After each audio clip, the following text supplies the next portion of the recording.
ഇപ്പോൾ മുഴുവൻ പ്രതികളെയും മറ്റു പ്രതികളെ പുറത്തേക്ക് ഇറക്കുന്നതാണ്. 1 മുതൽ 6 വരെ പ്രതികളെ ജയിലിലേക്ക് കൊണ്ടുപോകുന്നു. ശ്യാംദേവരാജ്, ഇപ്പോൾ 6 പ്രതികളെയും പോലീസ് വാഹനത്തിൽ കൊണ്ടുപോവുകയാണ്. ആദ്യ 6 പ്രതികൾ കുറ്റക്കാരെന്ന് കണ്ടെത്തിയിരിക്കുകയാണ്. ഇവർക്കുള്ള ശിക്ഷ 12-ാം തീയതിയാണ് വിധിക്കുക. ഇപ്പോൾ ജുഡീഷ്യൽ കസ്റ്റഡിയിലേക്ക് പോകുന്നുവല്ലേ പ്രതികൾ?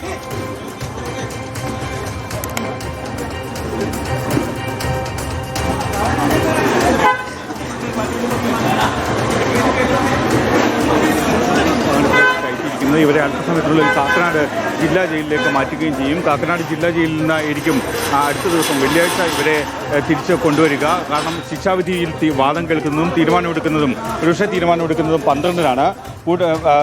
ഈ കൊച്ചിയിൽ ഓടുന്ന വാഹനത്തിൽ വെച്ച് നടിയെ സിനിമാ നടിയെ ആക്രമിച്ച യുവനടിയെ ആക്രമിച്ച കേസിലാണ് 6 പേരെ നേരത്തെ പ്രതി ചേർത്തിരുന്നത്. അവരാണ് കുറ്റക്കാരെന്ന് കണ്ടെത്തിയത്. മറ്റ് ഗൂഢാലോചന കേസിലുള്ള 4 പ്രതികളെ വെറുതെ വിടുകയും ചെയ്തു. 8-ാം പ്രതിയായിരുന്ന ദിലീപ് ഉൾപ്പെടെയുള്ളവരെയാണ് വെറുതെ വിട്ടത്. ഇതിൽ കുറ്റക്കാരെന്ന് കണ്ടെത്തിയ 6 പ്രതികളെയാണ് ഇപ്പോൾ പോലീസ് ജില്ലാ ജയിലിലേക്ക് മാറ്റുന്നത്. ഇവർ ജുഡീഷ്യൽ കസ്റ്റഡിയിലാണ്. ഇവരെ കാക്കനാട് ജില്ലാ ജയിലിലേക്കാണ് മാറ്റുന്നത്. കാക്കനാട് ജില്ലാ ജയിലിലേക്ക് മാറ്റിയതിനു ശേഷം ഇനി ശിക്ഷാവിധി കൂടി കഴിഞ്ഞതിന് ശേഷമായിരിക്കും ഇവരെ സെൻട്രൽ ജയിലിലേക്ക് ശിക്ഷാവിധി കൂടി പ്രഖ്യാപിച്ചതിന് ശേഷമായിരിക്കും സെൻട്രൽ ജയിലിലേക്ക് മാറ്റുന്ന കാര്യത്തിൽ ഒരു തീരുമാനമെടുക്കുക. എന്തായാലും ആ പ്രതികളെ ജയിലിലേക്ക് കൊണ്ടുപോയിരിക്കുന്നു.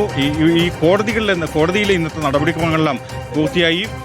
പ്രതീക്ഷിച്ചിരുന്നത് ഒരുപക്ഷെ അതിജീവിതയ്ക്കൊപ്പം നിൽക്കുന്ന എല്ലാവരും പ്രതീക്ഷിച്ചിരുന്നത് ഈ കേസിലെ 10 പ്രതികളും ശിക്ഷിക്കപ്പെടും എന്നതായിരുന്നു.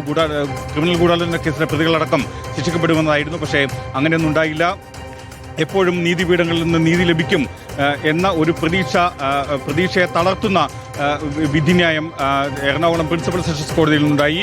ആ വിധിന്യായത്തിന്റെ പകർപ്പ് വിശദാംശങ്ങൾ അല്പസമയത്തിനുള്ളിൽ പുറത്ത് വരേണ്ടതുണ്ട്. ഇതിൽ കോടതി ഇന്ന് വ്യക്തമാക്കിയ ഒരു കാര്യം, അതായത് തെളിവുകൾ പ്രോസിക്യൂഷൻ നൽകിയ ഒരു തെളിവുകളും കോടതി പരിഗണിച്ചിട്ടില്ല എന്ന് തന്നെയാണ് കോടതി തുറന്ന കോടതിയിൽ ആ വിധിന്യായം പറയുമ്പോൾ കുറ്റക്കാരാണോ അല്ലയോ എന്ന കാര്യം പറയുമ്പോൾ വ്യക്തമാക്കിയത്.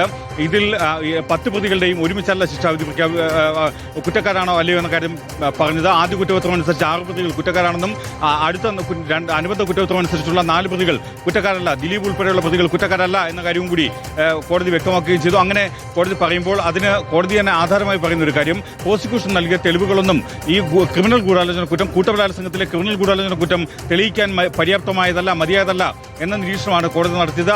അത് പ്രോസിക്യൂഷൻ അങ്ങനെ ഈ വിഷയം സംശയാതീതമായി തെളിയിക്കാൻ അല്ലെങ്കിൽ അത്തരം തെളിവുകൾ നൽകുന്നതിൽ പരാജയപ്പെട്ടു എന്ന് തന്നെ കോടതി ആവർത്തിച്ച് വ്യക്തമാക്കുകയും ചെയ്തു. ഇംഗ്ലീഷിലും പിന്നീട് മലയാളത്തിലും കോടതി അത്തരം കാര്യം തന്നെ വ്യക്തമാക്കുകയും ചെയ്തു. എറണാകുളം പ്രിൻസിപ്പൽ സെഷൻസ് കോടതി ജഡ്ജി ഹണിയും വർഗീസാണ് ഈ കേസിൽ കഴിഞ്ഞ ഏതാണ്ട് 9 വർഷത്തോളമായി 8 വർഷത്തോളമായി ഇതിൽ വിചാരണ നടപടികളെല്ലാം നടത്തിയത്. അതിനുശേഷമാണ് ഇന്ന് വിധി പറഞ്ഞത്. 6 പ്രതികൾ കുറ്റക്കാരാണെന്നും 8-ാം പ്രതിയായിരുന്ന ദിലീപ് ഉൾപ്പെടെയുള്ള 4 പ്രതികൾ കുറ്റക്കാരല്ല എന്നും കൂടി കണ്ടെത്തുകയും ചെയ്യുന്നു. ശരി, 1 മുതൽ 6 വരെ പ്രതികളെ ഇപ്പോൾ ജയിലിലേക്ക്, കാക്കനാട് ജില്ലാ ജയിലിലേക്ക് മാറ്റുകയാണ്. നടിയെ ആക്രമിച്ച കേസിൽ 1 മുതൽ 6 വരെയുള്ള പ്രതികൾ കുറ്റക്കാരെന്ന് കോടതി കണ്ടെത്തിയിരിക്കുന്നു. അവരെ ഇപ്പോൾ ജയിലിലേക്ക് മാറ്റുകയാണ്. വൈദ്യപരിശോധനയ്ക്ക് ശേഷമായിരിക്കും ജയിലിലേക്ക് കൊണ്ടുപോവുക. ശിക്ഷാവിധി എന്താണ് എന്നതറിയാൻ 12-ാം തീയതി വരെ കാക്കണം.